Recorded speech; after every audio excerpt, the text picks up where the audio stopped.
Hello, ఈరోజు మెంతి ఆలు కర్రీ చపాతీకి చాలా టేస్టీగా ఉంటుంది.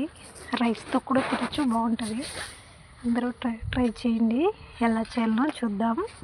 మెంతాకు ఒక కట్ట తీసుకొని క్లీన్ చేసుకొని కడిగి కట్ చేసి పెట్టుకోవాలా. అలాగే ఒక ఆలుగడ్డ, పెద్ద సైజు ఒక ఆలుగడ్డ చిన్న ముక్కలుగా కట్ చేసుకొని ఉడకబెట్టి పక్కన పెట్టుకోవాలి. ఒక బాండిల్ పెట్టుకొని ఒక స్పూన్ ఆయిల్ వేసుకొని ఒక గుప్పెడు శనగపప్పులు, పప్పులు, ఒక టీ స్పూన్ నువ్వులు, కొంచెం పచ్చి కొబ్బరి, తెల్ల నువ్వులు లేకుంటే గసగసాలు కూడా వేసుకోవచ్చు.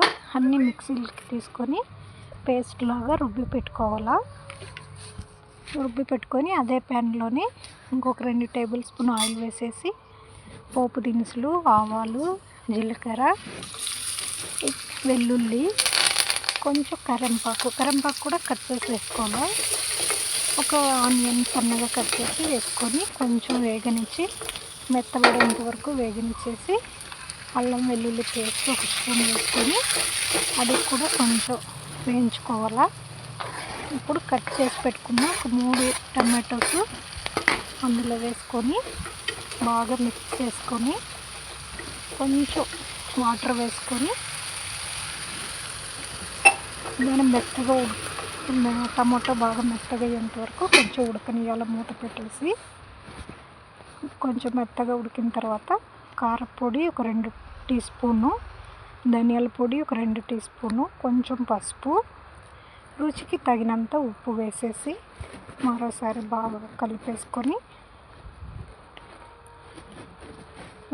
కలిపేసిన తర్వాత కొంచెం ఇప్పుడు కట్ చేసి పెట్టుకున్న మెంతాకు అంతా వేసేసి అది కొంచెం బాగా మిక్స్ చేసుకొని కొంచెం వాటర్ వేసుకొని బాగా మిక్స్ చేసి మూత పెట్టేసుకోవాలి. అప్పుడప్పుడు కలుపుకుంటూ కొంచెం మెంతాకు బాగా ఉడికేంత వరకు ఉడకనిచ్చి అది కొంచెం గట్టిగా ఉంటుంది కాబట్టి మ్యాషర్ తీసుకుని లేదంటే పప్పు గుత్తి తీసుకొని అలా బాగా అన్నేసేయాలి. వెనిపేస్తే మెత్తగా అయిపోయేసింది. ఇప్పుడు ఆలుగడ్డ ఉడికించుకొని పెట్టుకున్న ఆలుగడ్డను వేసేసి బాగా కలిపేసి రుబ్బి పెట్టుకున్న పేస్ట్ కూడా వేసేసి తగినన్ని వాటర్ పోసుకొని బాగా మిక్స్ చేసుకోవాలా. మిక్స్ చేసుకున్న తర్వాత మూత పెట్టేసి ఒక 5 మినిట్స్ తర్వాత ఇలా బాగా ఉడికిపోయేసి ఉంటుంది.